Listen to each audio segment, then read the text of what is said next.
এই অন্ধকার থেকে আলোর পথে যাবার তরে আপনাদের চরণধুলির আশায় এসেছি আপনাদের ভিতরে। তো আমাদের দেহটা যেমন একটা যন্ত্র, আমাদের ছানটা একটা যন্ত্র।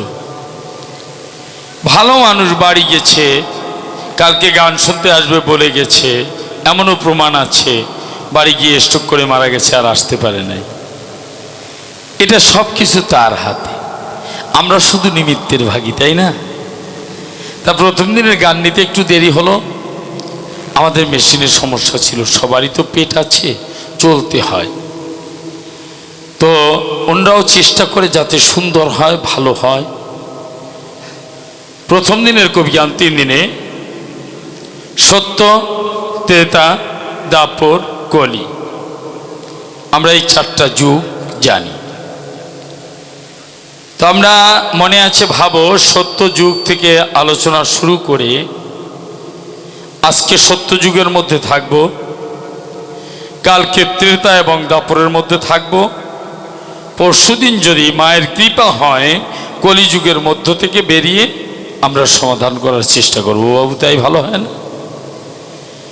তাহলে এই জগতে যদি প্রশ্ন করতে হয় তাহলে কাকে করা যায়? এই অনন্ত করে বিশ্ব ব্রহ্মাণ্ড বারবার ধ্বংস হয়েছে। ব্রহ্মা ধ্বংস হয়েছেন, বিষ্ণু ধ্বংস হয়েছেন, ইন্দ্র ধ্বংস হয়েছেন, সমস্ত দেব দেবতারা সবাই ধ্বংস হয়ে গেছেন। শুধু হৃদয়ে আদ্যাশক্তি মহামায়াকে নিয়ে আমি যাই প্রকাশিয়া এক ব্যক্তি ধ্বংস হন নাই। তিনি কে?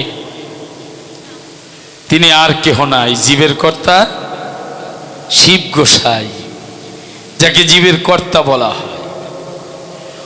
উনি সমস্ত ব্রহ্মাণ্ডের খবর রাখেন, কেননা তাই ওনার কোনোদিন ধ্বংস নাই। তা আজকে মনে আছে, ভাবো, প্রশ্ন যদি করতে হয় তাহলে ভোলানাথের কাছেই করা ভালো, কি বলে? আরো মায়ের পূজা, মায়ের সামনে আজকে মায়ের গুণগান দিয়ে প্রথম দিন শুরু হবে, ভোলানাথের গুণগান দিয়ে, বাবার গুণগান দিয়ে শুরু হবে, ভালো হবে না? তাহলে মনে আছে, ভাবো, আপনাদের আশীর্বাদ মাথায় নিয়ে আমি আজকে সরল সহজ নারদ মুনি হব, আর বিপক্ষে আমার তত্ত্বের গোসাই, আমার যিনি তত্ত্বের গোসাই, জীবের কর্তা শিব, উনি আমার ভোলানাথ, উনি জগতের বাবা, উনি আমারও বাবা, উনি আমার মামা, উনি আমার গুরুদেব, সব আমার এই ভোলানাথ গোসাই। তো আমি আজকে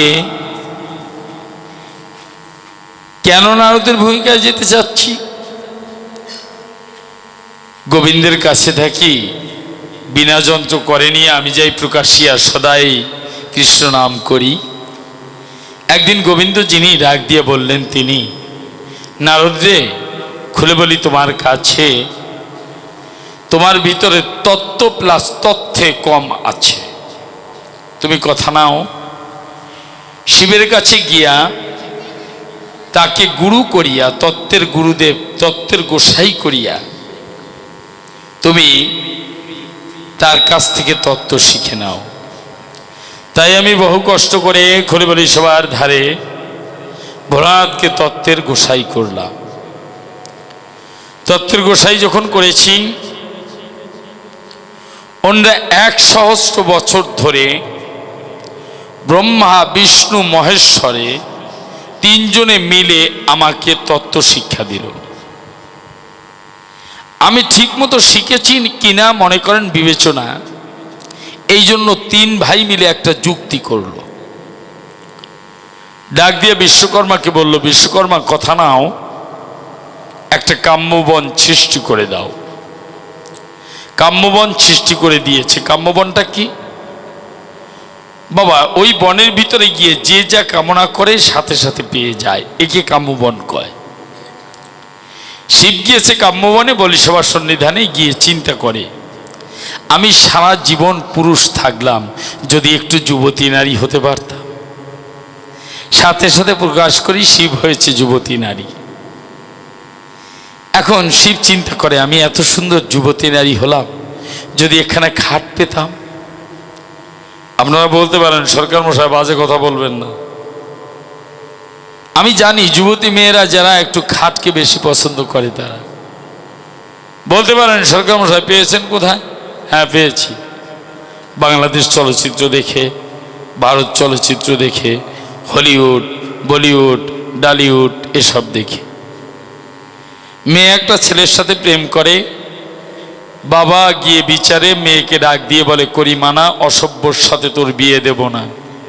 মেয়েটা অকস্মাৎ বাবা মেয়েটার ধরে হাত ঘরের মধ্যে গিয়ে দরজা খুলিয়া মেয়েটাকে রুমের মধ্যে ঠেলে দিয়ে দরজা আটকে দেয়, তাই না? ওই মেয়েটা বুট হয়ে কিন্তু ফিল্টারের উপরেও পড়ে না, ও বুট হয়ে সুকেচের উপরেও পড়ে না, মিট কেসের উপরেও পড়ে না, ও দবাস করে পড়ে কিসের ভর? খাটের ভর। এই দিক দিয়ে মা বুঝেছি যে যুবতী মেয়েরা যারা খাটকে বেশি পছন্দ করে তারা। এইবার ভোলানাথ চিন্তা করে, এত সুন্দর যুবতী নারী হলাম, তাই যদি একখানা খাট পাই। সাথে সাথে বিষ্ণু যিনি বসে থাকেন তিনি বিষ্ণু খাট রূপে হাজির হয়ে গেলেন। এইবার যুবতী নারীটা চিন্তা করে, আমি যুবতী নারী হলাম, এত সুন্দর খাট পেলাম, এখন যদি একটা যুবক ছেলেকে পেতাম, ব্রহ্মাদেব কি আর বসে থাকবে? যুবক ছেলে হইয়া আমি যাই প্রকাশিয়া, ওইখানে যখনই হলো হাজির, শুরু হয়ে গেল হাজির নারীজির। যখন সেখানে শৃঙ্গার হয়, আমি নারদ কি করেছি, আমি স্বয়ং ওই যুবক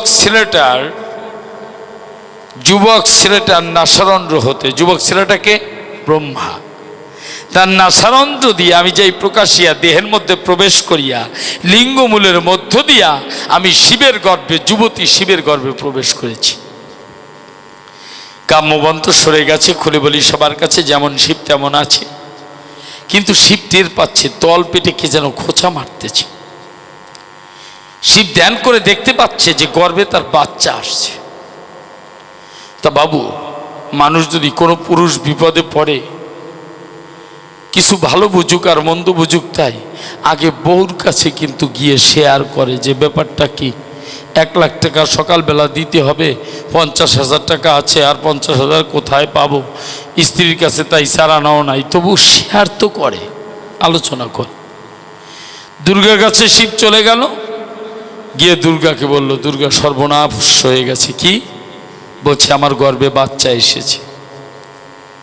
দুর্গা বলছে ভালোই হয়েছে, করি বর্ণনা, তোমরা পুরুষ মানুষ, নারীদের গর্ভ যাতনা তোমরা বোঝো না, আজ থেকে বুঝবে। তা দুর্গাদেবী যিনি রস করছেন, তিনি উনি আবার রস করছেন, তোমার নরে কোন পাশে? পেটের নরে কোন পাশে? তা শিব বলছে আমার ডান পাশে নরে। দুর্গা বলছে তাহলে ছেলে হবে না। আমার ডান পাশে নড়লে নাকি ছেলে হয়, সত্যি নাকি? আমি কিন্তু জানি না, ছেলে হয়। শিব ডাক দিয়ে বলে, হবে তো ছেলে, ছাতা বের করবানে কোন ভাব দিয়া? বলছে শোনো, রাগ করো না, হও খুশি। এই জগতে পেট মোটা মানুষের একটু বুদ্ধি কম থাকে, আর চিকুন মানুষের বুদ্ধি বেশি। তবে এখানে যদি কোনো মোটা মানুষ থাকে, পেটে মোটা মানুষ থাকেন, তাদের বলতেছি না, এ খুলনা বটিয়াঘাটা আমার বিপক্ষে সরকারের বাড়ি যেখানে সেখানে। আর কি শোনো, পেট মোটা মানুষের গায়ে বল কম থাকে, এ যদি একবার ঠেলা দিয়ে সিট করিয়ে ফেলানো যায়, ও উঠতে উঠতে ফারানো সারা। এই জন্যই তো মা কালীর খায় শিব পাড়া।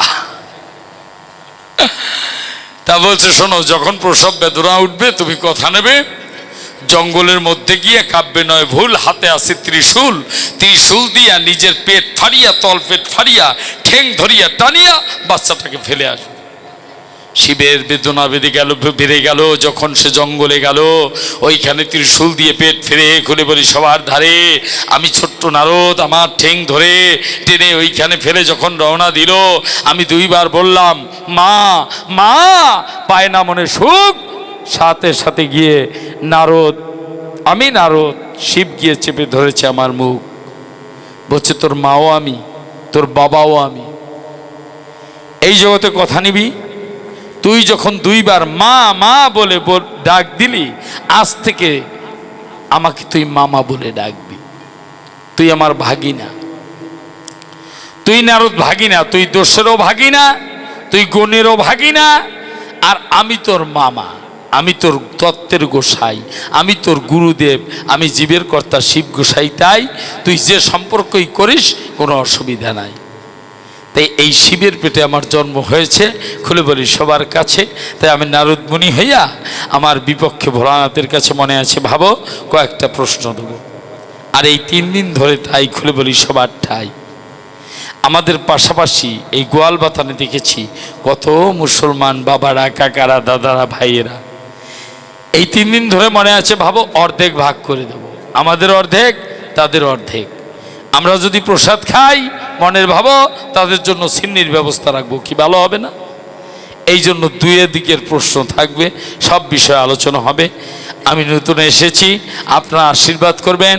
আমার নাম তিমির সরকার, বলা দরকার বাগেরহাট জেলা, চিতলমারি থানা, চরকচুরিয়া গ্রাম। আমার গুরুদেব কবি স্বরূপেন্দু সরকার, আপনারা যাকে স্বরূপবাবু হিসেবে চেনেন। গুরুদেবের চরণে প্রণাম দিয়া, নারদের চরণে প্রণাম দিয়া, ভোলানাথের চরণে প্রণাম দিয়া, সকল ভক্ত ভক্তার চরণে প্রণাম দিয়া, এই অনন্ত কোটি বিশ্ব ব্রহ্মাণ্ডের সাধুগুরু বৈষ্ণবের চরণে প্রণাম দিয়া, আমার মন্দিরে যারা আছেন জ্ঞাত অজ্ঞাত সূক্ষ্ম দেহে বাস্তব দেহে সমস্ত দেব দেবতাদের প্রণাম দিয়া আমি পরম দয়ালের নামে শুরু করছি।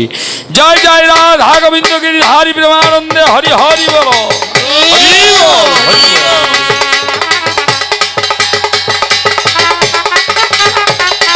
হ্যালো হ্যালো হ্যালো হ্যালো জি হ্যালো হ্যালো হ্যালো হ্যালো। ওই আমার টোন টোন, ওই আমার মন বুঝে তুই কাজ করলি না, মন বুঝে তুই কাজ করলি না, মন বুঝে তুই কাজ করলি না। ও তুই কি যে করিস নিজের মতে, কি যে করিস নিজের মতে, বিপথে পরিভ্রম। না বুঝে তুই কাজ করলি না, না বুঝে তুই কাজ করলি না। ও তুই কি যে করিস নিজের মতে, কি যে করিস নিজের মতে, বিপথে পরিভ্রম। না বুঝে তুই কাজ করলি না, না বুঝে তুই কাজ করলি না। আস্তে, আমার গানটা শেষ হবে, গানের পরে আমি যখন কথা বলবো তখন ঠিক করবেন। আমি বলি, আমি বলি ডাইনে যেতে ও যেতে, তুই চলিস বামে, কেন্দ্রচ্যুত করেছিস প্রিয় সংগ্রামে।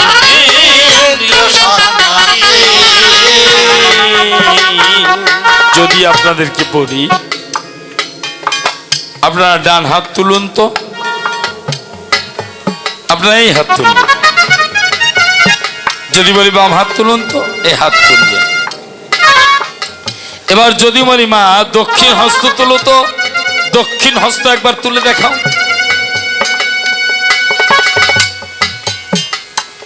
এইখানেই সমস্যা, আমাদের ডান হাতকে বলা হয় দক্ষিণ হস্ত, এইটা দক্ষিণ হস্ত। যদি বলি উত্তর হস্ত তুলে দেখা, তখন বাম হাত তুলে দেখাবে।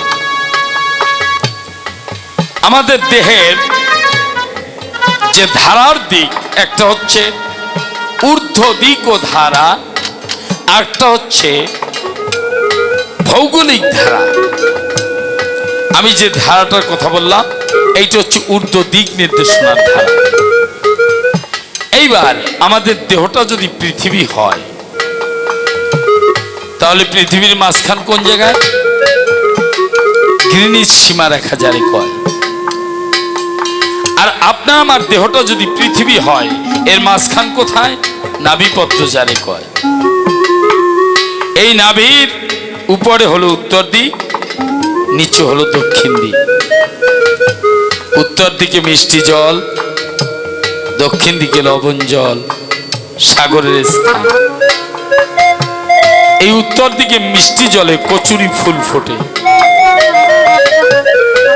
এই কচুরি ফুল যখন ফোটে, বলি সবার নিকটে, আপনি গিয়ে দেখবেন ওই ফুলের প্রতিটা পাপড়িতে পাপড়িতে ময়ূরের পাখা কে আঁকিয়া দিল। এই কমিটির সভাপতি বিক্রম বাবু, উনি ঢাকা থেকে ভালো আর্টিস্ট এনে উনি সমস্ত ফরিদপুর, মাদারীপুর আর বিশ্বের উত্তর দিকে যত কচুরি ফুল আছে, উনি কি ফুলগুলোতে ময়ূরের পাখা এঁকে দিয়েছেন? দেননি। কে দিয়েছেন? অনন্ত কোটি বিশ্ব ব্রহ্মাণ্ডের মালিক যিনি, এই ফুলগুলোতে ময়ূরের পাখা আঁকিয়ে দিয়েছেন। আপনার আমার প্রত্যেকটা মানুষের এই উত্তর দিকে মিষ্টি জলে কচুরি ফুলে ময়ূরের পাখা ফোটে, কিন্তু যখন এইটা স্রোতে নিচের দিকে ছোটে, নাভির নিচে যখন যায়, এই কচুরি যখন লবণ জলে যায়, তখন কি আর কচুরি খবর পাওয়া যায়? ওটা লবণ জলে ভস্মীভূত হয়ে যায়। যেহেতু নাভির নিচে হচ্ছে লবণ সাগর, এই লবণ সাগর এইখানে কবি করছে মানা, না জেনে শুনে গুরুতত্ত্ব না বুঝে কখনো লবণ সাগরে প্রবেশ করুন। তাই কবি গাইলেন, বিজয়বাবু কি বললেন? আমি বলি ডাইনে যেতে, ও যেতে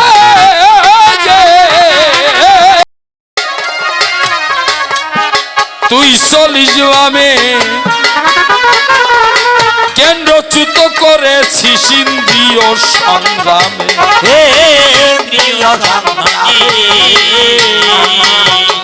এ দুজন বাস করিয়া একই গ্রামে, বাস করিয়া একই গ্রামে, তুই কেন হলি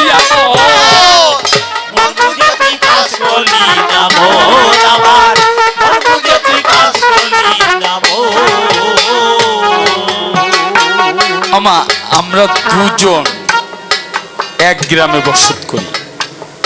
এই দুজন কে কে?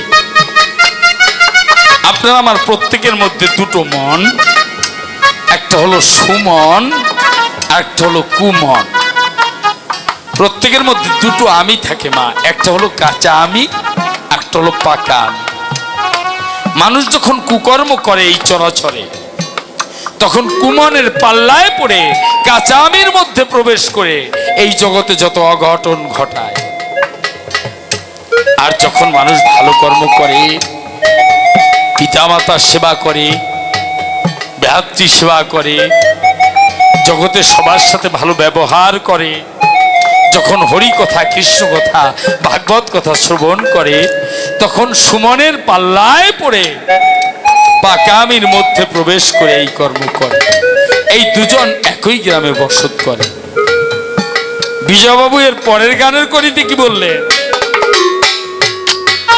16 জনে দল বেঁধেছে,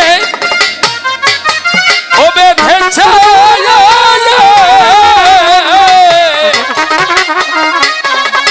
তুই তার মাতুব্বর,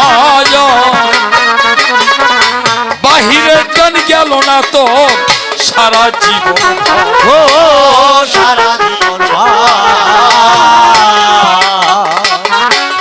আমরা যারা বসে আছি, আমাদের হিন্দু, মুসলমান, বৌদ্ধ, খ্রিস্টান, নারী পুরুষ, আমাদের প্রত্যেকের ভিতরে একটা গোষ্ঠী আছে যারা দল করে বসে আছে। এরা হচ্ছে প্রধানত 16 জন। 16 জনের মধ্যে প্রথম হচ্ছে 10 ইন্দ্রিয়, 5টি কর্ম ইন্দ্রিয়, 5টি জ্ঞান ইন্দ্রিয়। চক্ষু, কর্ণ, নাসিকা, জিহ্বা, ত্বক, পাক, পাদ, পায়ু, উপস্থ লিঙ্গ, এ হলো 10। আর কাম, ক্রোধ, লোভ, মোহ, মদ, মাৎসর্য, এই হলো 6, 16 জন। এর মাতুব্বর কে? আমা, এর মাতুব্বর কে? এর মাতুব্বর হচ্ছে মন। আপনি কোনোদিন আমেরিকায় যান নাই, মনে মনে ভাবছেন, মনের ভাবো আমি আমেরিকা যাব, ছোট আমেরিকা যাব। আপনার মন কিন্তু চলেই গেছে, এবং ওখানে কিছু ছবি বলি সবার কাছে আপনার চোখের সামনে ভাসছে। হয়তোবা ওই ছবিগুলো ওখানে থাকতেও পারে, নাও থাকতে পারে। আজ পর্যন্ত মনের চেয়ে দ্রুতগামী কিছু সৃষ্টি হয়নি। এই 16 জনের মাতুব্বর হচ্ছে মন। তাই বিজয়বাবু বলছে 16 জনে দল বেঁধেছে, ও বেঁধেছে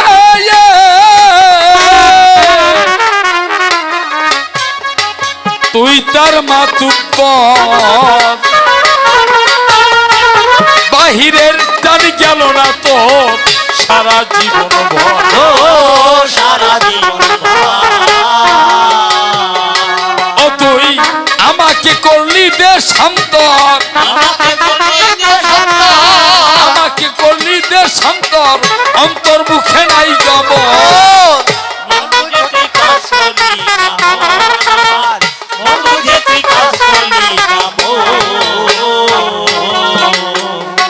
ও তুই আমাকে করলি দেশান্তর, অন্তর্মুখে নাই গমন। অন্তর নয় ফাঁকা, ভক্ত দিয়েছে 100 টাকা, দয়াল ভঙ্গি বাঁকা, তুমি তার মনোবাসনা পূর্ণ করো। ও তুই আমাকে করলি দেশান্তর, এই আমি কে? এই আমি কে? আমাকে দেশান্তর করছে কে? আমাদের প্রত্যেকটা মানুষের ভিতরে আমি হচ্ছে কে? আমি হচ্ছে আমার বাবা। আমার বাবা কে? আমার বাবা যে ধন আমাকে দিয়েছে সেটা হলো পিতৃধন। আছে কোথায়? আমাদের হিমালয় পর্বত দেহটা এর চূড়ার উপরে বরফ আকারে আছে, ছোট বরফ আকারে। এই বরফ আকারে যেখানে আছে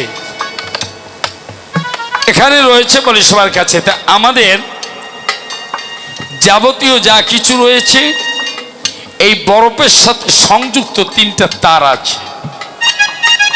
সামনে 3টা তার, একটা ইরা, একটা পিঙ্গলা, একটা সুষমনা আছে। আর 3টা নদীর ভিতরে, নারীর ভিতরে 3টা নারী। আর 3টা নারীর মধ্যে আছে গঙ্গা, যমুনা, সরস্বতী। এই 3 আর 3 6। আর আমাদের প্রত্যেকটা মানুষের মেরুদণ্ডের ভিতরে 3টা নারী আছে। একটার মধ্যে একটা, তার মধ্যে আর একটা। এই 3টা পাইপ। প্রথমটা বজ্রাক্ষা, পরেরটা চিত্রিণী, তার মাঝেরটা হচ্ছে ব্রহ্ম। তার সামনে ইরা, পিঙ্গলা, সুষমনা, গঙ্গা, যমুনা, সরস্বতী। আর মেরুদণ্ডের মধ্যে আছে বজ্রাক্ষা, চিত্রিণী, ব্রহ্ম। এই 3 3 কয়টা হয়? 9টা। এই 9 নারীর মুখের স্থল এক জায়গায়। কোথায়? আমার বাবার সত্তা যেখানে, ওইখান থেকে মেরুদণ্ড বাহিয়া আমাদের লিঙ্গমূল পর্যন্ত এই তারগুলো বেষ্টিত আছে। আমাদের নিচের দিকে যখন এটা যায় তখন হয় ধারা। ধয়াকারে ধা, রয়াকারে রা, এটা হয় ধারা। যদি গুরুর কাছে গিয়া এটাকে উল্টাতে পারে তাহলে ধা রা, উল্টো পাশ দিয়ে পড়েন তো কি হবে? রা ধা। এই ধারা যখন নিচের দিকে যায় তখন আপনাকে আমাকে দেশান্তরী করে ফেলায়। আর যে গুরুর কাছে গিয়া এটাকে ঊর্ধ্বমুখী করে সে রাধা ভাবে ভাবান্বিত হইয়া আমি যাই প্রকাশিয়া, সে অনন্ত কোটি ব্রহ্মাণ্ডের দেব দেবতাকে খুশি করতে পারে ভালো। রাধা গোবিন্দ প্রেমানন্দে হরি হরি।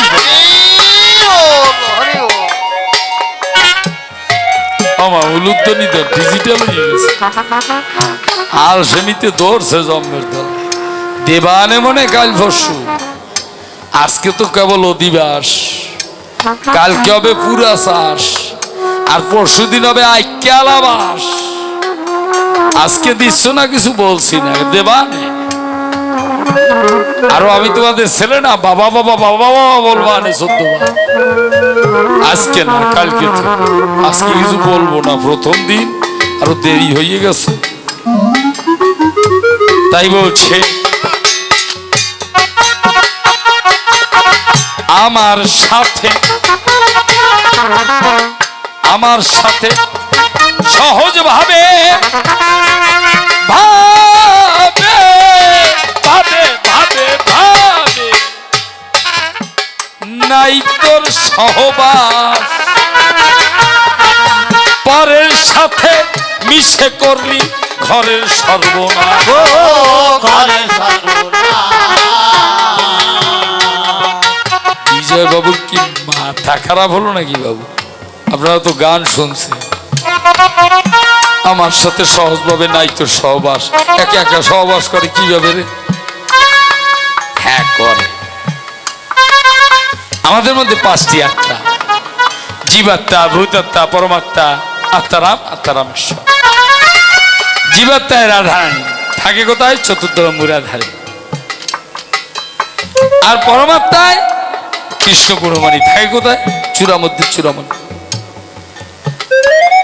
এইখান থেকে এই জীবাত্মা যখন বক্ষে আসে,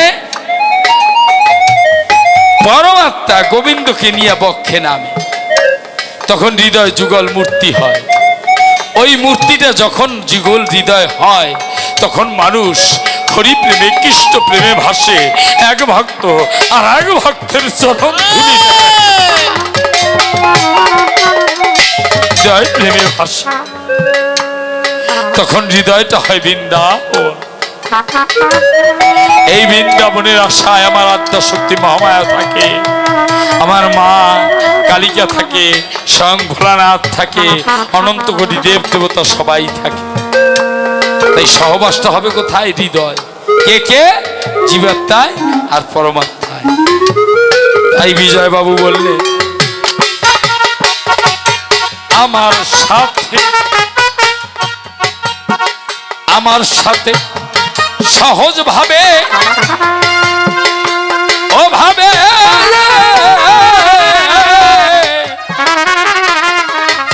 নাই তোর সহবাস,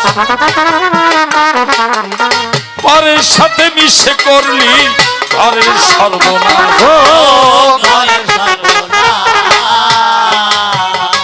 ও তোর সৈন্যগণের দৈন্য প্রকাশ, সৈন্যগণের দৈন্য প্রকাশ, সৈন্যগণের দৈন্য প্রকাশ, তবু চালাস আক্রমণ।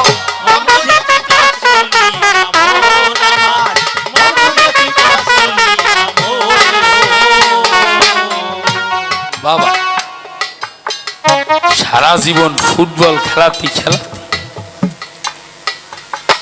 শেষে খেলা একটা অভ্যাস হয়ে যায়।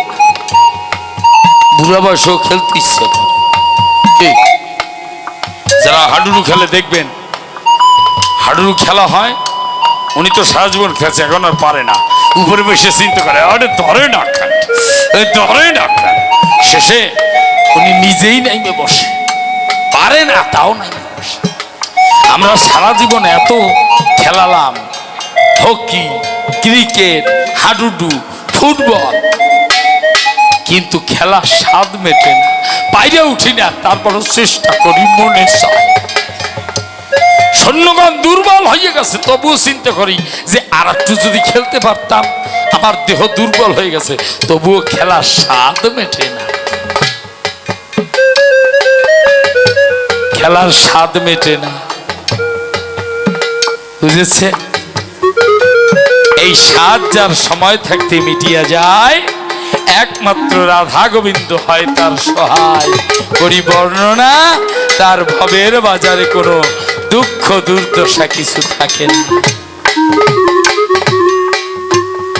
তাই বলছি কি, পাগল বিজয় বলে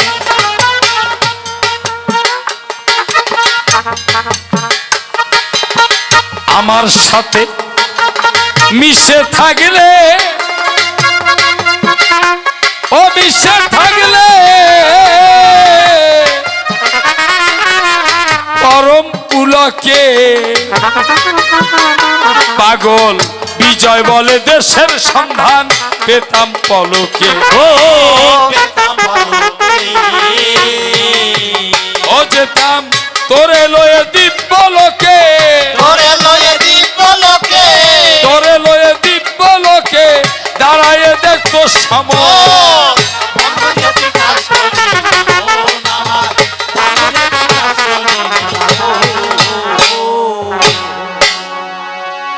ভক্তদিগের চরণতরী সর্বাগ্রে শিরে ধরি যাব আমি, শিবভূমির ভয়ে শুনবেন সবাই। মাত্র কয়েক মাস আগে বলি সবার পুরো ভাগে বিক্রম বাবু যিনি বলছে, বাবু কথা নেবেন, আমাদের একটু গান করে দেবেন। 3 দিন আমাদের গান হবে জানি, গোয়াল বাতান গান হবে। অন্তরে